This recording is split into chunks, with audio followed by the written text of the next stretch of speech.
Okay, so this video is all about finding the area of a hexagon, and these concepts would apply to finding the area for any other regular polygon that is going to contain equilateral triangles like this one will, and we'll see that in a few minutes. But other regular polygons that contain equilateral triangles would be, for example, a pentagon or an octagon or a decagon and that sort of thing.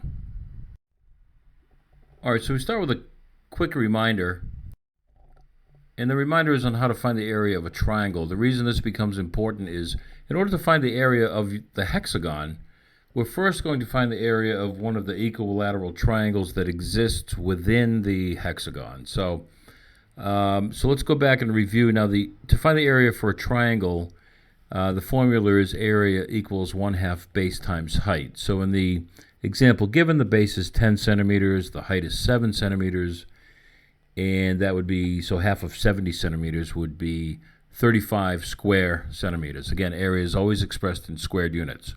All right, so the area for this triangle would be 35 squared. So back to the hexagon. On the exam, it will tell you that it's a regular polygon, or it will say it's a regular hexagon. And all that means when they use the word regular is it means that all the sides are congruent. So you'll either see the word regular, or you'll see these hatch marks, or lines of congruence. And that simply indicates that these lines are of equal distance. Now you'll notice the hexagon is inscribed perfectly within a square, or it could be inscribed within a circle. And the reason this becomes important is because of the fact that each of the vertices touches upon the circle. So if you were to take a center point, that central point would be central to both the circle and the hexagon. And so if you were to draw a line from the central point to any point on the circle, you will have drawn a radius. If you were to draw a line from the central point to any of the vertices of the hexagon, you will also would have drawn the same exact radius. So it would look like this.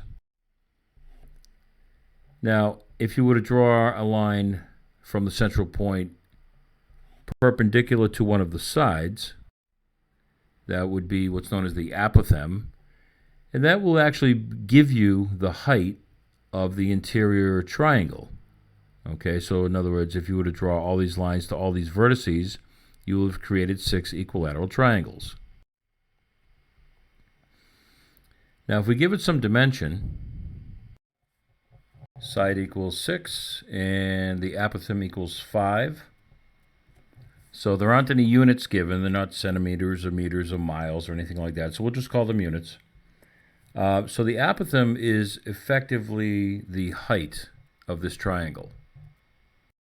Okay, so putting area on hold for just a moment, it's just worth pointing out a couple of other things. If you were asked to find the perimeter of this hexagon, that would be very simple because the side equals 6, and you would just take that unit measurement and multiply by the number of sides, which of course is 6, so the perimeter would equal 36. Also, as an aside, if you were asked to find the radius, that would equal 6, and the reason you know that is because the triangles are in fact equilateral. So if the side equals 6, the radius also equals 6. Also, if you were to draw a circle in the center here, you will have created some angles, some interior angles. So this arc would be 60 degrees.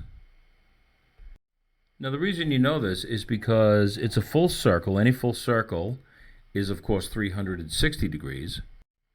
So if you divide that evenly 6 ways, each of these is 60 degrees.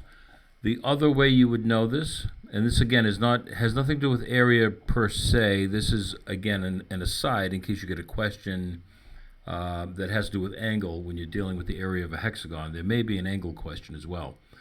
Again, the other way you could know that this interior angle is 60 degrees is because it's an equilateral triangle, and the interior of every triangle is equal to 180 degrees, and so the interior to our bottom triangle would look like this: 60, 60, and 60.